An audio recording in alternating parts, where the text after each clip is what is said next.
Welcome to the Champion Blueprint Podcast, where mindset meets mission. We're diving into what it really takes to lead, win, and live with purpose. From NFL locker rooms to boardrooms, it's all about discipline, core values, and the habits that build champions. Whether you're leveling up in business, life, or leadership, this is your playbook. Champion your mindset. Champion your purpose. Let's go. Welcome back once again. George Rogers here with the Gary Brackett, the champ of the champs. How you feeling, my friend? Feeling great, man. Yeah. So we episode 2 into this new season. Yes, sir. At the end of the month. This is January's gone by fast, right? And so we took the first couple of weeks off with family and friends, kind of regrouping and some traveling, but we're back and better than ever with y'all. Week 2 of this great Champion Blueprint podcast.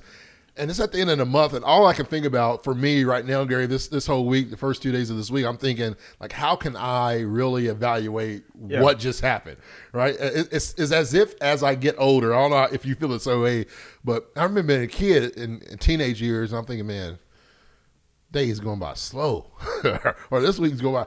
Now it's like as I get older, I feel like time is flying. Absolutely. Right. And so what do you do as business leaders, business men and women in the workplace, whether you're an HR professional, you're C-suite, or if you're in the front line, like how do you kind of look back, or even in your personal life, or if you're in sports, coaching basketball just kicked back off this weekend for some of our travel ball. We ended one school system. Now we're back in the travel ball system. But how do you really go back? And we talk about evaluations, end of year evaluations, and just kind of setting yourself up. And I wanted to kind of think about what has January brought us, what has January taken from us, what has January given us, and how great leaders can really reset after January. Just to break open this little evaluations. We're 28 days into it, half a day today, however you listen to this in the morning, or you catching this at night. But January 28th, we're here. Yeah, absolutely. It's crazy because you have people going into December, into the new year, like, oh, this year was tough. Yeah. Like, next year is going to be my year, right? And then they have resolutions or not. Obviously, we don't feel like you should have resolutions. You should have plans, goals, like you should have mission statements, all those things. But then January hits, and then you're either, oh, man, it's going to be the same old same for the year, or you got this false momentum, and you could go, if you're not careful, you could burn out. Yeah. So it's like, how can you level set? Like, how can you figure out, okay, 1 down, 11 more to go. Are you on track to get what you want to get accomplished this year? Yeah, for me, my mentality has changed. I used to always try to shoot for perfection until I realized there ain't no perfection, right? How do I have calibration? How do I have this growth and development? And for me, my mentality has totally changed. I realized, Gary, my self-evaluation, I haven't told you this yet, my self-evaluation during the holidays, I looked at my phone. I see everybody posting their LinkedIn, who they're, large connect in on Facebook, Instagram, seeing everybody post their Spotify, what they listen to and how many. And it made me go back to my phone. And if you got an Apple phone or Android, I don't know if Android does it with the green bubble people, but my blue bubble people on Apple, I started looking at my screen time and my average weeks. I was spending over 14 hours on my phone, screen time. Or the social media. So I made a purpose over the holidays, and I'm still on to it, where I'm putting my phone down. Yeah. And I literally, my business partner was here a week or so ago with his son. They came down and, enjoy the Boston Celtics game. Got his kid the first NBA experience here in Indiana. That's Pacers won against the Celtics. Hey, so shout out. Messing up the whole, top 3 pick coordination I'm rooting for. But I realized his wife had messaged me, hey, make sure you get a lot of pictures because Ben don't take pictures when he's traveling. I was like, yes, ma'am, we'll get some pictures. And I realized, and I reminded myself in the change that I wanted to be intentional about. We talk about resolution. I don't do resolutions, but I want to be intentional about certain things. And my intentions was, and I learned this from you without learning it from you. I realized when you text me, I was always texting back like this. I got to text Gary back. Like somebody will text me, I got to text him back. And then there are certain people I'm like, I ain't texting. Right. And I realized, man, a message or email or a missed phone call doesn't mean that I have to jump right into it right away. Right. And I was always that way. And I think it was a part of it was like my dad always said, if somebody messages you or calls you, you call them back. Even if you don't want to. Even if you don't want to do what they want to do, still respond. That was the integrity factor. And I always felt like I had to do it right then and there. And then I realized over the holidays, I started thinking in valuations that somebody else's emergency is not my top priority. Right? What's an emergency to you is not a priority. Like, what is my priority? My priority matters. And so as we go back and we think about some of these things, I want to give you 5 things, and we're going to break this down one by one. Typically, we try to go through. We'll say them and then we'll go back to them. I want to ease it into it as we tell each step, because January for me, as I said, is not about perfection. It's about calibration. And I think great leaders don't just push forward; they really pause, assess, evaluate each moment, adjust. We talk about that, how it can apply to sports. But for many people, Gary, and we talked a little bit about this last week about change and how sometimes January creates this false pressure for people for change, for their goals, for their resolutions, for their expectations. But many leaders really sprint through. Right, we're trying to get off good sales. We're trying to get our product out there. We're trying to make sure things are aligned. You and I'll be talking about how this has been the last month. Has been a season for us kicking off speaking engagements and booking more speaking engagements, putting ourselves out there for event managers to bring us out to be keynote speakers or do some workshops for companies and organizations. But we never really pause to assess, and that's something we've been talking about. This is important to me, so I want to ask you the first question, because for me, I'm all about reflection. And this is something that I've been doing. Before I go to bed, my screen time, I go to my screen time and I say, all right, how much? The goal is to be under 10 hours a day. So for me, how do I cut 4 hours, whatever I was doing on my phone, social media, posting, whether it's LinkedIn, networking with people, whether it's emails, or it's so easy just to be on your phone and do voice to text or voice to email. AI these days, everything's operating. So what do I need to cut off? And so for me, it's all about reflection before you refine. And what I mean by that is you can't just adjust what you haven't really acknowledged. And you talk about acknowledging things and really addressing them so often, especially in the business world. What does that mean to you? What's the importance of really reflection before refining? Yeah, I think oftentimes if we're not keeping track and records, sometimes we change things that don't necessarily need to be changed. Right? So even I have the same thing on my phone. It says 14 hours or whatever a day, right? But I do a lot of work on my phone. I use ChatGPT on my phone. I do other things. Now I'm scrolling on the sites and stuff like that. So for me, those are the type of things I'm trying to avoid. And like the screen time, the mindless scrolling. And I think those are things that I'm more intentional about, as you were saying. And making sure that I'm in alignment, because oftentimes you're replacing your phone screen time for something else, TV screen time. So I think, you know what I'm saying? And then it's just like, all right, for me, more important, the things that I don't want to do is getting done the things that I do want to do. Right? So like, what are my top 3 things I want to accomplish for the day? So I think I try to keep it positive on what I'm trying to accomplish as opposed to what I'm trying to stop doing. So funny that you say that, because I literally, accountability. This week I'm averaging 8 hours and 37 minutes of screen time. So I'm doing good. But what's funny about that is that social media was driving it, right? It was LinkedIn, Twitter, Instagram, and it's those darn reels. You find one reel on them, and you start rolling. Down the rabbit hole. But I went down this rabbit hole where I was like, all right, I'm gonna take social media off. Like, I'm gonna discipline myself. So now the social media that was at the bottom or at the top is now at the bottom. The other social media is at the top, right? So now it's it's all season for football. I've been on Twitter nonstop looking at who's in the portal for Ohio State, who's in the portal for IU. But I wanted something to help me think, to take up some time. Like, if I'm being as you said, too much of one thing is a little of another, and vice versa. And I got this darn number match. I'm like, oh, this is a good brain teaser, keep my mindset going. And I'm on this, and next thing you know, I'm like 5 stages in, and I realize I've been on my phone looking at these darn numbers. And so finding that. And so it's funny that we talk about this, about refining. You said it best. Sometimes we change too quick. And it's not always about change. It's really just about being aware of your time, being aware of what you have. And so when leaderships, when you skip this reflection, for me, you're jump starting to fix something that may not need to be fixed. It may need to be retweaked a little bit. Maybe it just needs more of your time. But for me, when I go to reflect, it's really to say, hey, where am I of the time that I'm spending and where I'm spending it, right? When I just looked at my phone, I realized, that game's coming off my phone. So here goes a great analogy or example. Most people, they want to get more fit. They want to go to the gym. They want to work out. They want to go 3 days a week, 4 days a week. They're at the gym 3 or 4 days a week.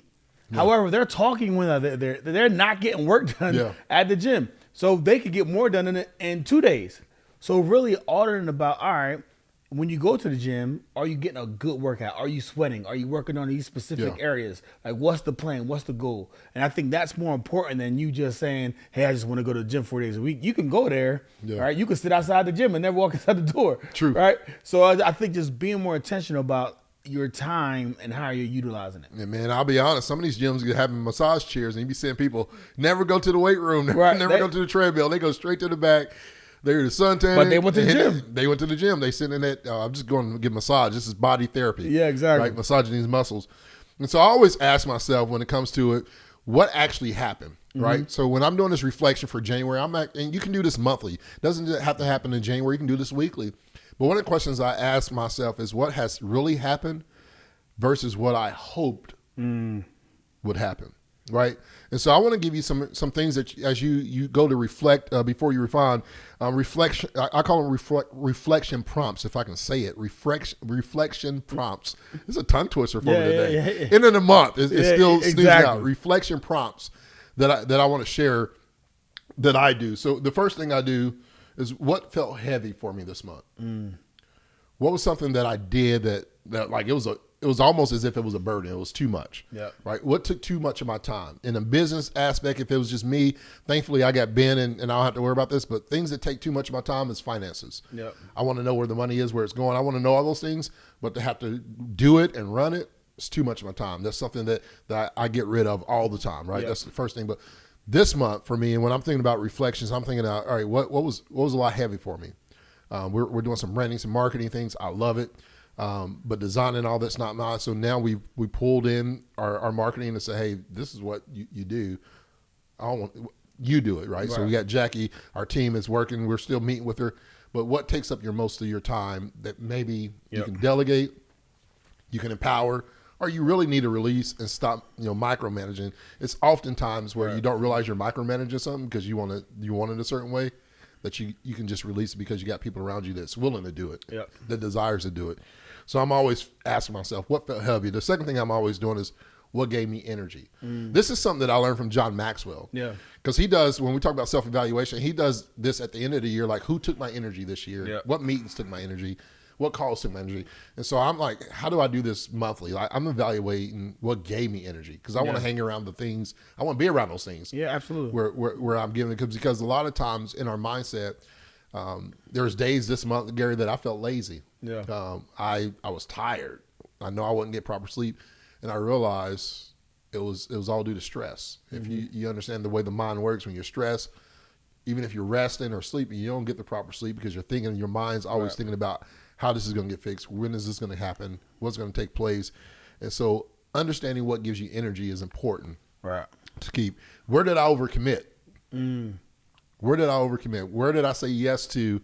And this is the struggle. This is that little bitty voice inside the old George. The people pleaser. Absolutely. That struggle with pleasing people is like, where should I have said no? Yep. That I didn't say no to. Now I said no a few times. I knew I was going to be out too late. I didn't want to be out too late. I had responsibilities the next day, but I took meetings that I probably shouldn't have took meetings, and I erased my focus time, right? And I gave into just saying yes to meetings. The fourth thing that I did is, where did I under lead? I always end with this one because I always want to evaluate me and not somebody else's failures. Yep. That the reason why I didn't meet my goals or something didn't happen. And so those are really the reflection prompts that I always look at. Again, what felt heavy for me this month? What gave me energy? Where did I overcommit? And then where did I under lead? And that's an evaluation for myself with that. How do you evaluate this? Because I'm always trying to bring in the football, Gary, the mindset, because I'm always next football season, we're going to watch some football together because I want to see it from your angle and talk about it right out. But from a field study, and I was looking at the IU game and then the Miami game, Ohio State lost, and I like to just go back.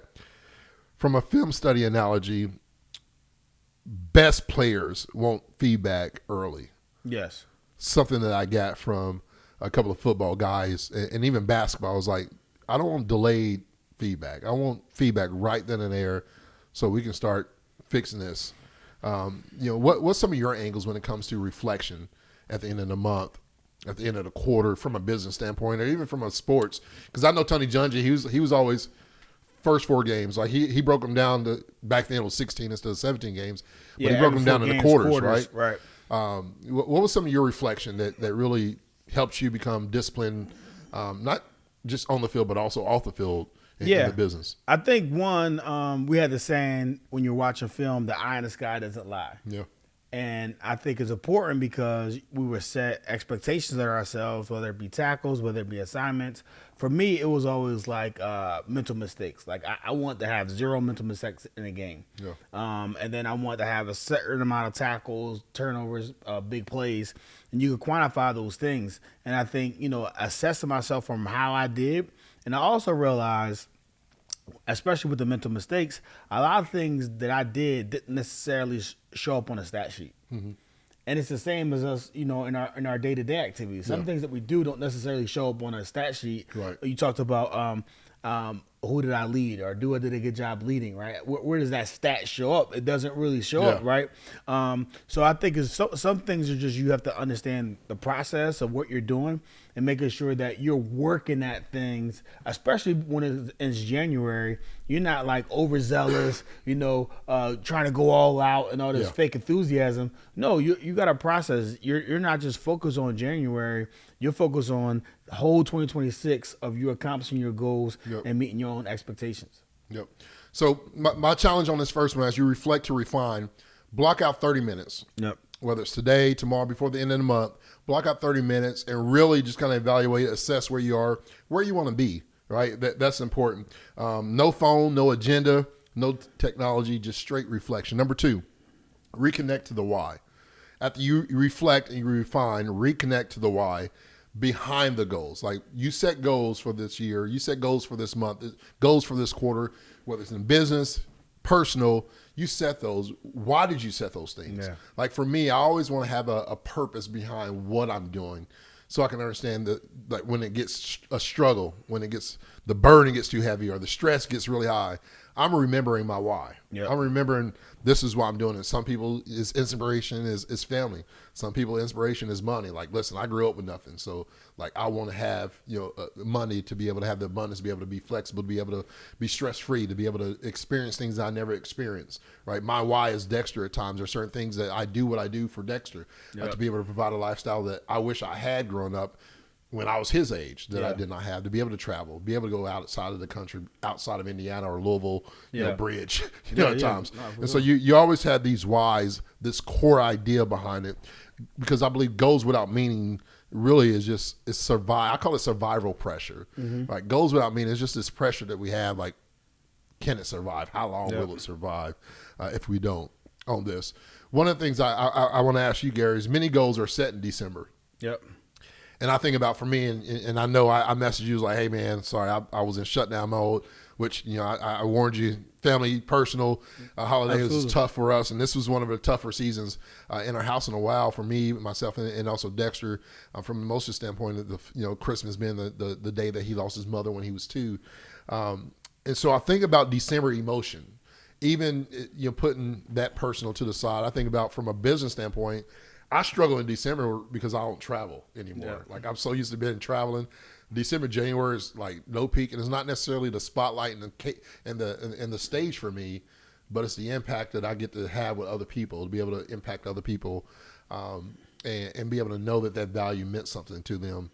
And so when we create these goals for 2026, it's done on December emotion, not January's reality. And so as we at the end of the month, how do you go from December emotions of, man, I want to end this year. I've listened to Champion Blueprint podcast. Gary and George had all these evaluations. I've done it. I got my goals set up. And then January comes and smacks you in the face. And you got to be able to reconnect to that why again. How do you reconnect after, somebody's going through some struggle. Somebody's going through some hurt. Somebody may have lost some things. Some contract may have unexpectedly been pulled from the table that you were excited about that was going to kick off Q1. How do you really reconnect to that why and get back to that passion and that drive? Yeah, I think that's why it's important that you have goals. Yeah. we talked about resolutions, right? They're not like, all right, if this happens in the first 14 days, I'm gonna keep going. Yeah. No, this is the blueprint for my life, right? This is the mission. These are my core values of what I want to do. This is my 7-year plan, my 5-year plan, my 3-year plan. So when you're looking at your whys, for me, I understand like what I'm trying to accomplish that quarter. Yeah. Right. Same thing. Tony does your mindset. Right. I look at the year, the four quarters. Right. There's 12 months out the year, or 3 quarter. Well, however it is, three months out the year is a quarter. And I just try to accomplish like what I'm trying to do and making sure what I'm doing on a daily basis is going to lead up to what I want to get accomplished in that first quarter. That's going to ultimately lead up to what I get accomplished in that year. Yeah. Because we talked about. Sometimes your revenue goals, your sales goals, they're not always linear. Like, like every month you're going to hit 5, every month it's going to be 10. No, sometimes it's like January, you're putting in the work and you're sowing seeds that won't necessarily get produced till later on in the year. Mm-hmm. But if I don't sow these seeds now, if I don't reach out now, if I don't contact people now, then I'm not going to have that November, December that I wanted. Yeah. So just understanding that mindset as well when you're talking about your why. Yeah, and I think it's important because, as you're talking about, I'm hearing metrics, and I think that the whole why is like people want to have a sense of purpose of what they're doing, right? And so leaders need to reconnect goals to a purpose and not just metrics. But obviously, at the end of the day, data-driven business is important. Mm-hmm. You want to be able to have those metrics. But I think it goes back to what we said previously, Gary, is like you don't want to shake and ruin a foundation just because you don't see the flower growing from the ground. Like the ground needs to be tilled, it needs to be watered, you got to have the proper light, like it needs to have proper exposure. There's this transition, there's this season and purpose that goes through it, and not everything is just going to be straight. Listen, I want to have every week booked at least one speaking engagement for the rest of my life. That's the goal, right? But you got to be able to put it in the work and also be patient. Yep. And not all money is good money, exactly. From a business standpoint. And not all time given or taken is good time given or taken to the wrong people. And so you want to make sure that you're guarding those things and really understanding how purpose really fuels resilience for your people, and keeping that why intact is a key. Number 3, so we talk about refining, right? Going back and reestablishing what it is. We talked about reconnecting to the why. The third thing is resetting expectations. After you do those things, after you kind of go back, look at what you've done, you inspected what you expected, right? In a sense. Now it's how do we reset the expectations? Starting with, for me, it's always leadership starts with self-leadership. And so how do I reset expectations? And how does that start with me? For me, I have to get rid of unrealistic expectations because I believe they're true silent killers for performance and productivity, right? If you want to have good performance and good productivity, you got to get rid of the silent killers. And it's unrealistic expectations. I'm all about achieving a goal, but I'm not going to set something I know I cannot achieve in the next 3 days, right? When I say, hey, you can block out 30 minutes, it's different than saying, all right, everybody out there listening to me, take 3 hours out of your day. And it's unrealistic. In the business world, it's hard for me to block out, 3 hours, but you can do 30 minutes, right? Whether that's before you go to bed one day, take your phone and all those things, but setting realistic expectation. Have you ever set unrealistic expectation, and then how did you rebound from that? Did it take you a minute? Yeah. So it's always stubborn about my goals, flexible about my methods. Yep.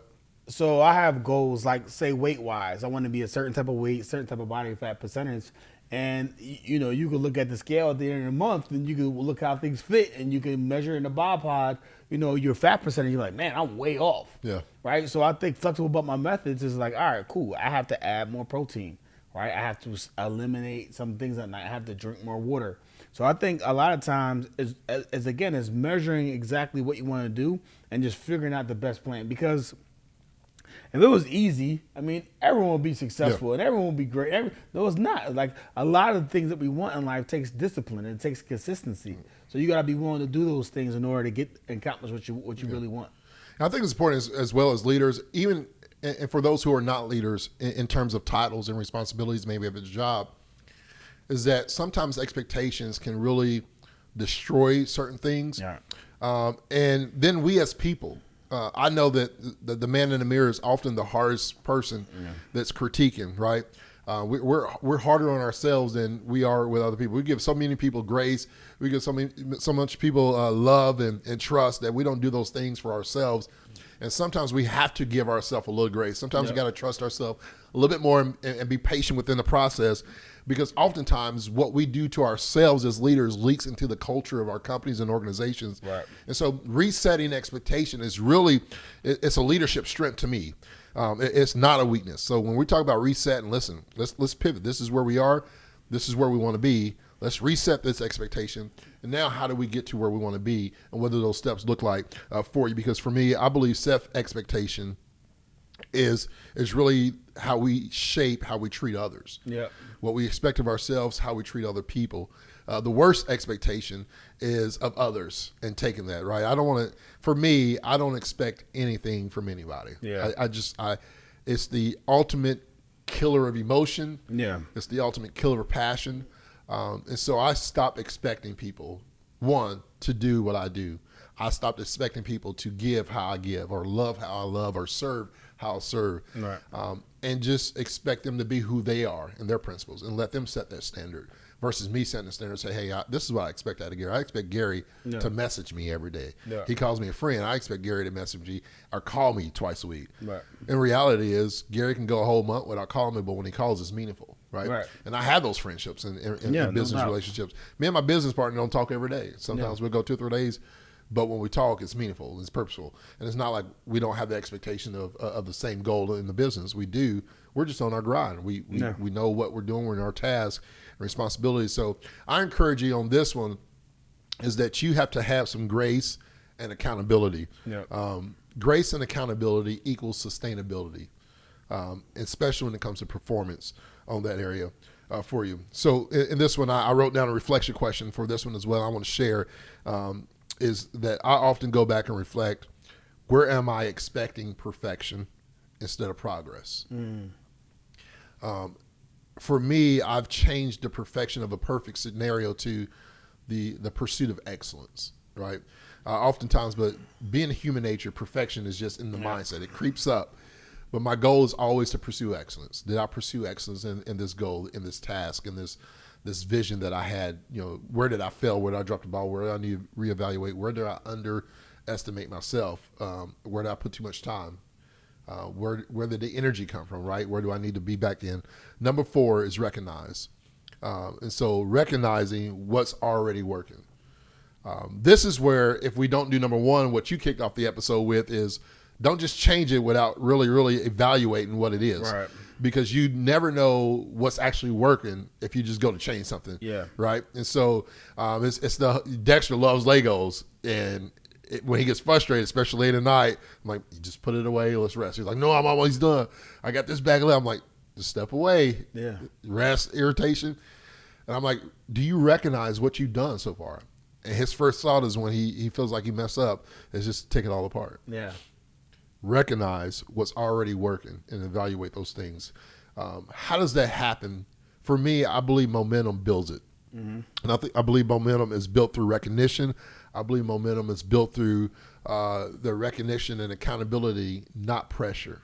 Right. And so how you recognize what's already working, what are some things that you do to evaluate what's working, what's not working in a business standpoint, especially in the real estate market that it is today. Yeah. Like, there's always a pivot or a change, or how you're going to do a deal, what house market looks like, the community that you're going to. Every community is different. Valuations out, north may look different than the west or east or south. But how quickly do you want to do that and recognize what's working, and how do you go about recognizing it? Yeah, I think there's leading indicators and lagging indicators. And I think it's very important to understand which one is which, right? You look at interest rates, right? That's a leading indicator, right? If there's low interest rates, people want to come out and want to buy homes, right? Lagging indicators are things that lag over time, right? So that was like jobs and things like that, like depending on people's jobs and their secureness and having money, right? That's going to impact their ability to go out there and purchase homes. So I think understanding those factors and then having a plan to accommodate those. I think if you're not careful, you can be using outdated strategy and an updated market. Yep. So I think and that's a lot of businesses' problem is that they're operating under this assumption with AI, with all these other things. There's other tools that could potentially help elevate you. Yeah. So I don't know what those are, but I think it's always reflected on what's working. How can we double down on that and really getting away from the noise of some of the other stuff that hasn't been as productive? And so that's important because I think sometimes as leaders, especially in business, don't wait too long to recognize what's working. Don't wait too long to recognize the progress, whether it's good or bad. Like you want to be able to recognize that. Now, when it comes to recognition with the employees, if you're talking about, hey, how do we recognize and acknowledge those things? I always say recognition isn't about awards; it's really about acknowledgement. Yeah. How do you acknowledge that? Hey, the behavior or the performance or the productivity that your employees are doing. You want to recognize those things. You want to acknowledge those things that they're doing well, so that those become behaviors and habits that continue, right? That's producing. And so recognizing it, your progress, recognizing also and acknowledging the progress your team, your people are making, and again, yourself is making as well, because that really sets the tone, especially in January. January really sets that tone, because I always say, and I said it last year, it does matter how you start. It also matters how you finish. And so just saying it doesn't matter how you start, you want to just kind of get these things. Listen, it matters, especially for people who had new employees and new team members, new leadership. You want to be able to create that camaraderie. You want to create that unison and that culture that you desire now. This foundation is important for those things, because recognition reinforces the identity of, hey, this is who we are. This is what we want to be as a company, as an organization. These are the deals that we want to recognize. This is the progress we want to make, and we acknowledge those things so we can continue to have those things as we go. Number 5, and the final one, is commit. This is a challenge, and so I'm gonna ask you, Gary. I'm gonna ask you, and I'll do the same. But I want to encourage everybody to commit to one leadership behavior for February. One leadership behavior for February, and this is what I mean by this, because I believe transformation happens through behavior. I believe that change happens by how we behave, but I also know that behavior is dictated upon what we believe, and what we believe is dictated on how we feel. Right. So how you feel becomes what you believe becomes the behavior, the outcomes of then what becomes a culture of your business, your lifestyle, and the outcomes of your direction. And so I want to commit to one leadership behavior. And I'll say this, it don't need to be 10. Yeah. I know there's, not knocking John Maxwell. He is the law. He is a guy, the guru of all things leadership. Yeah. But this one behavior that I'm speaking on specifically doesn't have to be 10. There's no laws to this. I always tell people, especially when I'm coaching them, let's not make any rules where there are no rules. Yeah. Right? There's no rules here. But I want to ask you to commit to one leadership behavior that you can practice consistently in February that can help you stay accountable to the goals that you have, whether it's in February, whether it's to finish up this last 2 months of the quarter. But what's one leadership behavior, Gary, that you want to have? For examples, for those who are listening and thinking, more listening, less reaction, right? Yep. I want to listen more. I want to be clear about communicating better. I want to be consistent at recognition, whether it's in the progress or recognition in the outcomes and performance of your team members. So I want to acknowledge people more often, not just necessarily reward them, but I want to make sure they feel that I see what they're doing and how it is. Another recognition or example of leadership behavior is being better emotionally disciplined. We talked about emotional discipline, especially under pressure. As you get maybe midway February, you realize you're halfway through the first quarter and things aren't looking great. What's one leadership behavior for yourself? Yeah, I think a leadership behavior that I think about, and I really thought about going into this year, like reading more books. I got into the habit of listening to podcasts, listening to reels, and when you do that, it's like a lot of information that's not really congruent. Yeah. And when I feel like I read a book, I finish a book on a topic, it's giving me like that A to Z on this topic and this information. And I kind of got away with that listening to this podcast, listening to this one. I'm like, I'm feeding my brain, I'm still getting information. But I think for me, book reading just makes me more exploratory with other things and want to continue to learn. It's one of those things that like I can't have too much of. And the more I do it, the more I want to do it. And I think that really just creates great habits for me in other areas of my life when I'm consistently reading. Yeah. For me, I'm going to go back to clarity because I know, and it's funny that I'm going to say this, and it shouldn't be, but clarity for myself, communicating clarity over what needs to be done for me. Right. I've established some focus times on my calendar that nothing moves those focus times. And then I adjust and allow, I say yes to a few things that afterwards I'm like, I probably shouldn't have. Right. My focus time has to be my focus time. But having clarity, because there are some things that have to be done when they need to be done, and giving myself permission for that. So for me, clarity and communication to myself and my expectation, but also I know that with that means that maybe there's not clarity and communication to my team and also other people who may be in contact. How do I create that clarity to help them understand, hey, this is me time, or this is what it is. This is business time, focus time. But having clarity and communication is something that I know that in February I want to make sure. And this will work in relationships too. How can I be clear, provide clarity for my basketball team? How can I provide clarity at home to make sure that the standard is a standard and the expectation is the expectation? And so I want to challenge everybody again today. Let's go back over these. Number one, as you go through the end of this month, we want to make sure that you're encouraged to reflect before you refine. So reflect on everything that you've done. Reflect on what happened versus what you wanted to happen. After you do that, reconnect to your why. Have that sense of purpose.